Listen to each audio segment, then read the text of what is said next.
شروع اللہ کے پاک نام سے جو بڑا مہربان اور نہایت ہی رحم کرنے والا ہے۔ ناظرین، حضرت عمر رضی اللہ تعالیٰ عنہ اسلام میں ایک ایسی شخصیت گزری ہیں جن کو اللہ تعالیٰ کے محبوب نے خود اپنی دعا میں مانگا ہے۔ حضرت عمر رضی اللہ تعالیٰ عنہ کے اسلام لانے کا واقعہ بڑا دلچسپ اور ڈرامائی ہے۔ جب ابو جہل نے اعلان کیا کہ جو شخص محمد کو قتل کرے گا اس کے لیے میں 100 اونٹ کا کفیل اور ضامن ہوں، تو حضرت عمر ابو جہل کے پاس پہنچے اور اعلان کے متعلق دریافت کیا۔ ابو جہل نے اپنے اعلان کی تصدیق کی۔ یہ سن کر آپ ننگی تلوار لے کر حضور کو قتل کرنے کے ارادے سے نکلے۔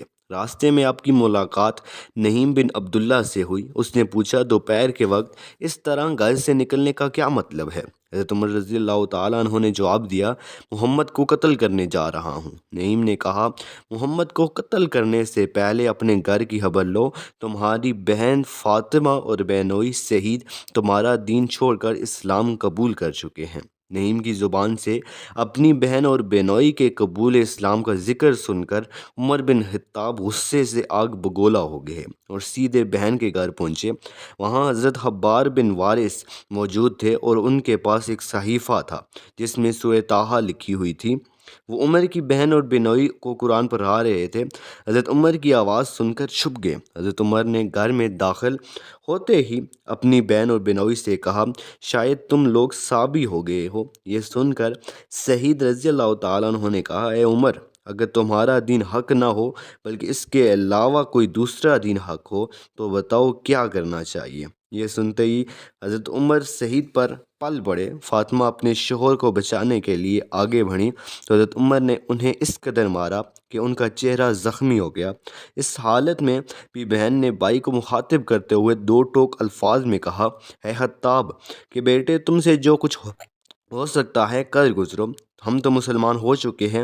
اے اللہ کے دشمن، تو ہمیں محض اس لیے مارتا ہے کہ ہم اللہ کو مانتے ہیں۔ خوب سمجھ لے کہ ہم اسلام لا چکے ہیں، اگرچہ تیری ناک خاک آلودہ ہو۔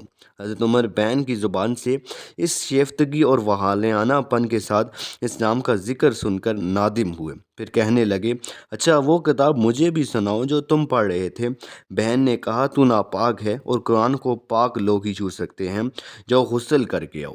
چنانچہ حضرت عمر نے غسل کرنے کے بعد وہ صحیفہ ہاتھ میں لیا اور سورہ طٰہٰ کی تلاوت کرنے لگے۔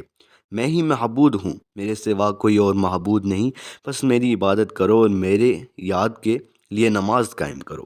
تو حضرت عمر کلام الہی کے اثر سے اس درجہ مسحور ہوئے کہ بے ساختہ بول اٹھے، کیا یہ اچھا اور برا کلام ہے۔ حضرت حباب بن وارث ان کی یہ بات سن کر باہر نکلے اور کہا، اے عمر، مجھے امید ہے کہ اللہ نے تمہیں اپنے نبی کی دعا کا مصداق بننے کے لیے چن لیا ہے۔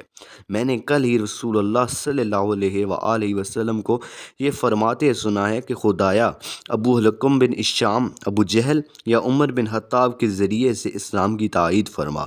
پس اے عمر، اللہ کی طرف آؤ، اللہ کی طرف آؤ۔ حضرت عمر نے کہا، مجھے محمد صلی اللہ علیہ وآلہ وسلم کے پاس لے چلو تاکہ میں مسلمان ہو جاؤں۔ حضرت حباب نے کہا، وہ صفا کے قریب ایک مکان دارا حکم میں اپنے اصحاب کے ساتھ ہیں۔ چنانچہ یہ حضرت حباب آپ کو دار ارقم کی طرف لے چلے، جہاں حضور صلی اللہ علیہ وآلہ وسلم اور بعض صحابہ کرام رضی اللہ تعالیٰ عنہ جمع تھے۔ دروازہ بند تھا۔ حضرت عمر نے دستک دی اور اندر آنے کی اجازت چاہی، مگر یہ معلوم کر کے حضرت عمر اندر آنا چاہتے ہیں کسی کو دروازہ کھولنے کی ہمت نہ ہوتی تھی۔ آخر حضرت حمزہ نے جرأت کرتے ہوئے فرمایا، دروازہ کھول دو اور عمر کو اندر آنے دو۔ اگر اللہ نے عمر کے ساتھ بھلائی اور خیر کا ارادہ فرمایا تو اللہ اسے ہدایت دے گا، ورنہ عمر کو ٹھکانے لگانا ہمارے لیے کچھ دشوار نہیں اور اسی کی تلوار سے اسے قتل کر دیں گے۔ حضور نے مسکراتے ہوئے دروازہ کھولنے کی اجازت فرمائی، چنانچہ دروازہ کھول دیا گیا۔ حضرت عمر اندر داخل ہوئے۔ حضور اکرم نے حضرت عمر کا کرتا پکڑ کر کھینچا اور فرمایا، اے خطاب کے بیٹے، اسلام لا۔ اور پھر حضرت عمر رضی اللہ تعالیٰ عنہ کے حق میں دعا فرمائی، اے اللہ، یہ عمر بن خطاب حاضر ہے، اے اللہ اس سے اپنے دین کو عزت دے۔ پھر حضرت عمر رضی اللہ تعالیٰ عنہ سے مخاطب ہو کر فرمایا، اے عمر، کیا تم اس وقت تک باز نہیں آئے گا جب تک خدائے ذوالجلال تجھ پر کوئی رسوا کن عذاب نازل نہ فرمائے؟ حضرت عمر نے دربار رسالت میں عرض کیا، یا رسول اللہ، میں اس لیے حاضر ہوا ہوں کہ ایمان لاؤں اللہ پر اور اس کے رسول پر اور جو کچھ اللہ کے پاس سے نازل ہوا، اور پھر کلمہ شہادت پڑھا۔